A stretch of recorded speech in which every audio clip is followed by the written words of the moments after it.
படுபொய்கை அரியலூர் ஒன்றியம் 4ஆம் வகுப்பு மாசில்லாத உலகம் படைப்போம் தமிழ் பாடம்.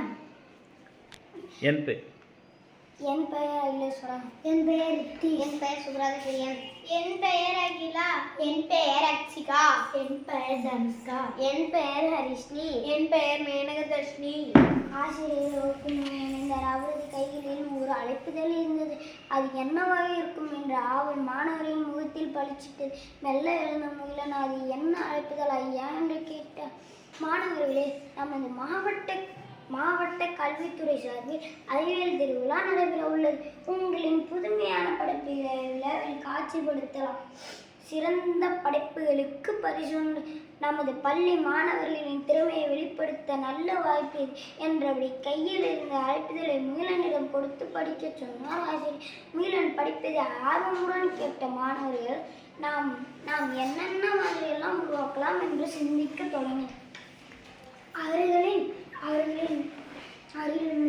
முகக்குறிப்பை உணர்ந்து ஆசிரியர் வழக்கமான ஆய்வுகள் போல் அல்லாமல் புதுமையாக முயற்சி செய்யுங்கள். பரிசு பேரனையும் கூட உங்களுடைய மாறுபட்ட சிந்தனைக்கு முன்னுரிமை செய்யுங்கள். அதையே செயல்படுத்துங்கள் என்று மாணவர்கள் ஊக்கமூட்டினர். நாள் கருணாகரன அறிவியல் விழா நாளை என்று விழா அரங்கில் வாசலில் நெடுந்து நின்றன. ஒரு உருவம் முழுவதும் பயன்படுத்தி தூக்கி எறியப்பட்ட மின்னணு கழிவுகளால் அவ்வுருவம் செய்யப்பட்டிருந்தது. பழுதான கணினி பகுதி பொருட்கள்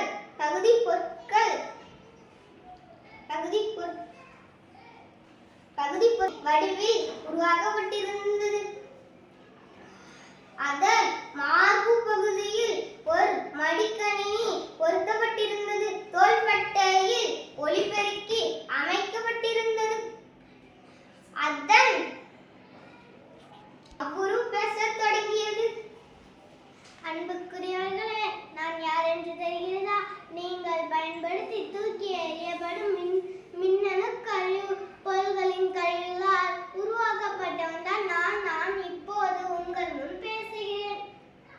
நீர், நிலம், காற்று, ஒளி போன்றவற்றில் ஏற்படும் பல்வேறு மாசுகளை பற்றி நீங்கள் கேள்விப்பட்டீர்கள்.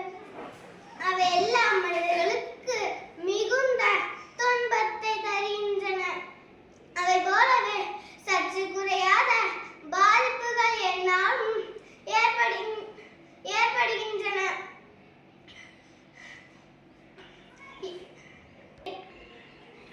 என்பதை நீங்கள் அறிவீர்களா? சுற்றுச்சூழலையும் சீர்கேட்டிற்கு உள்ளாக்குகின்றன. இவற்றை எவ்வாறு மேலாண்மை செய்வது என்பது ஒரு மிகப்பெரிய கேள்விக்குறியாக உள்ளது. எங்களை முறையாக வகைப்படுத்தி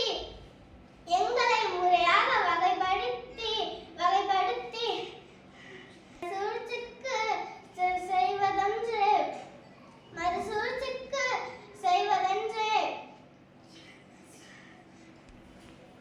எனவே மின்னணு பொருட்களை தேவைக்கு பயன்படுத்துங்கள். கண்ட இடங்களில் எங்களை தூக்கி எறியாமல் முறையாக மறுசூழ்ச்சி உட்படுத்தும். அப்பொழுதுதான் நம் எந்த துன்பமும் இன்றி மகிழ்ச்சியாக வாழ்ந்திட முடியும். மாசு இல்லாதால் உலகம் படைப்போம் மகிழ்வான வாழ்வில் பெறுவோம் என்று தன்குடுமை பேசிக்கொண்டிருந்தது.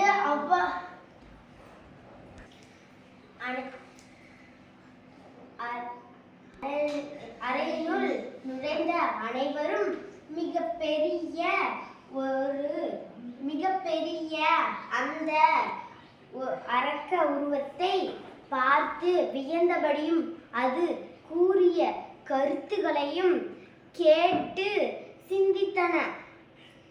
சிந்தித்தபடியும் சென்றன. அந்த ஆண்டியர்கான சிறந்த அறிவியல் விருது முகிலனது பள்ளிக்கே கிடைத்தது. மாணவர்களும் ஆசிரியர்களும்